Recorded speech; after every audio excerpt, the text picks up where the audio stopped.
Привет, друзья! Когда политика становится ареной для коррупции и хаоса на границах, это не просто скандалы, это сигналы глубоких проблем, которые напрямую касаются нашей с вами безопасности и доверия к власти. И в этом видео вы узнаете, как все это может повлиять на будущее Европы и вашу жизнь.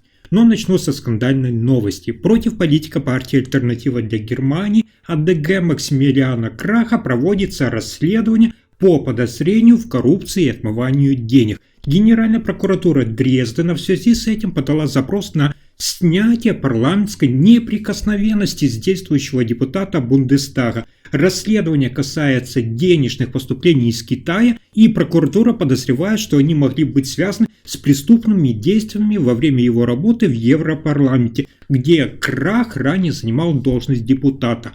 Следственные органы сообщили, что располагают достаточными фактическими основаниями, которые с точки зрения криминалистического опыта позволяют предполагать, что в случае Краха может иметь место уголовно наказуемое деяние. Теперь прокуратура должна определить, есть ли основания для предъявления официального обвинения или же дело будет закрыто.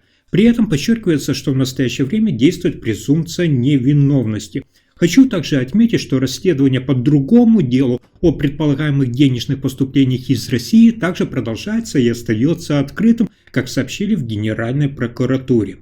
Со вчерашнего дня на немецких границах начались усиленные проверки, как это было предписано новым министром внутренних дел Германии Александром Домбриндтом. Это решение сразу вызвало бурную реакцию в соседней Польше, где такие меры восприняли с обеспокоенностью и настороженностью. Особенно сильно обеспокоенность выразил польский министр иностранных дел Радослав Сикорский, который прямо заявил о серьезных неудобствах для местного населения, проживающего в приграничных районах. После встречи с министрами иностранных дел Европейского Союза, которая прошла в Варшаве, Сикорский подчеркнул, что он понимает причины, по которым Германия ужесточает контроль, ведь тема миграции остается острой и чувствительной. Однако он настаивает, что необходимо найти технические решения, которые помогут минимизировать негативные последствия и затруднения, с которыми сталкиваются обычные жители на границе. Сикорский напомнил, что отсутствие жесткой границы между Германией и Польшей стало за последние годы чем-то привычным и естественным для людей по обе стороны. Сейчас же, по его словам, такие резкие меры вызывают дискомфорт, ведь инфраструктуры для масштабных проверок практически нет. Особенно ощутимы задержки и пробки становятся на основных транспортных артериях, где плотность движения традиционно высока. В качестве примера он привел границу Польши с Беларусью, где аналогичные меры уже создают большие трудности для населения.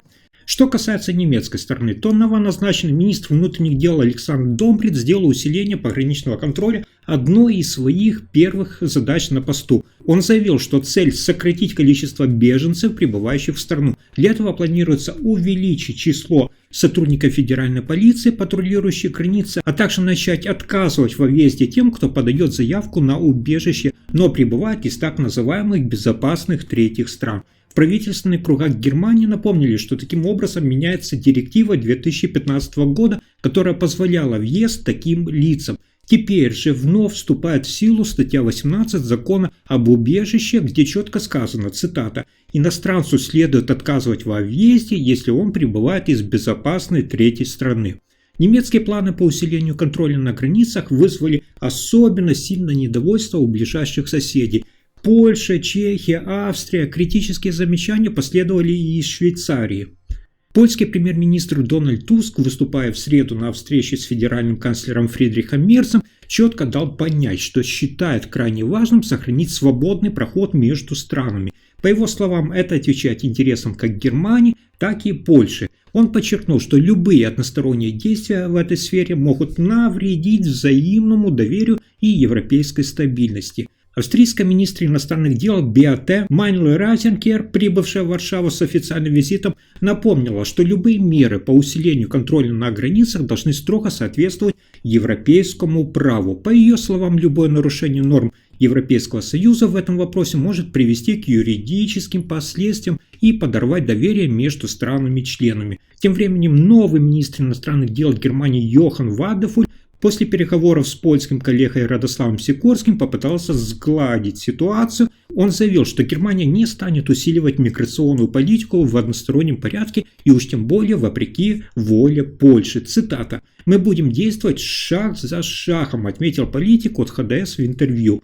При этом он добавил, что каждый шаг будет осознанным и взвешенным, а решения будут приниматься исключительно в согласии с нашими друзьями и коллегами.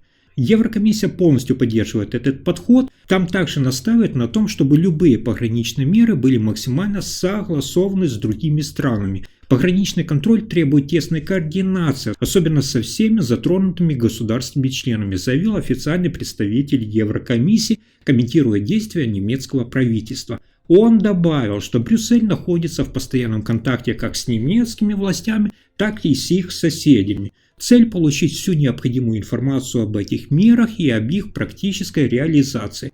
В Еврокомиссии также подчеркнули, что в принципе временное восстановление контроля на внутренних границах допускается, но только при соблюдении определенных условий, прописанных в законодательстве Европейского Союза.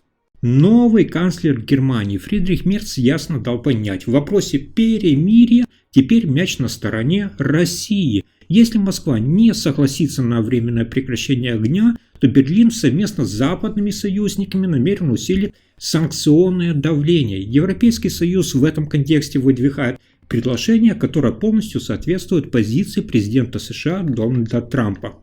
Фридрих Мерц, занявший пост канцлера всего лишь несколько дней назад, открыто поддержал инициативу Дональда Трампа, который предложил безоговорочное перемирие на 30 дней в ходе продолжающегося конфликта в Украине. При этом глава правительства Германии ясно дал понять, если Россия не пойдет на такой шаг, последствия будут ощутимыми. Особенно сейчас от России ожидается, что она наконец-то согласится на более продолжительное перемирие, которое позволит создать пространство для настоящего мирного договора, заявил политик от ХДС во время своего первого визита в Брюссель, где он провел переговоры с председателем Европейского совета Антонио Костой.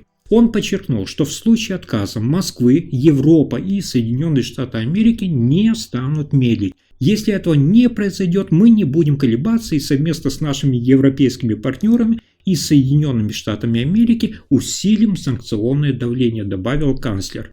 Примечательно, что Фридрих Мерц впервые поговорил с Дональдом Трампом в четверг вечером, всего лишь через 2 дня после вступления в свою должность. В ходе телефонного разговора было достигнуто понимание, ведущие европейские страны – Германия, Франция, Польша и Великобритания – готовы поддержать инициативу Дональда Трампа с помощью совместного заявления.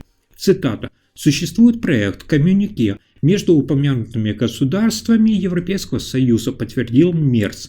При этом он отметил, что Дональд Трамп уже ознакомлен с текстом документа. Цитата: «Он в значительной степени совпадает с его предложением о 30-дневной паузе в боевых действиях», сказал Мерц. Теперь действительно все зависит от России, особо подчеркнул он, делая акцент на решающей роли Москвы о возможном сдвиге к мирным переговорам. Цитата: «Я надеюсь, что все вовлеченные стороны увидят в этом шанс наконец-то начать путь к переговорам о мирном договоре», добавил он. Также Фридрих Мерц выразил уверенность, что Дональд Трамп продолжит оказывать давление на российскую сторону и что уже после этих выходных может начаться этап, на котором станут возможны действительно серьезные переговоры. А теперь давайте обсудим, как скандалы в немецкой политике и жесткие меры на границах могут изменить европейскую стабильность и что вы думаете о действиях властей с обеих сторон. Подпишитесь и спасибо за просмотр.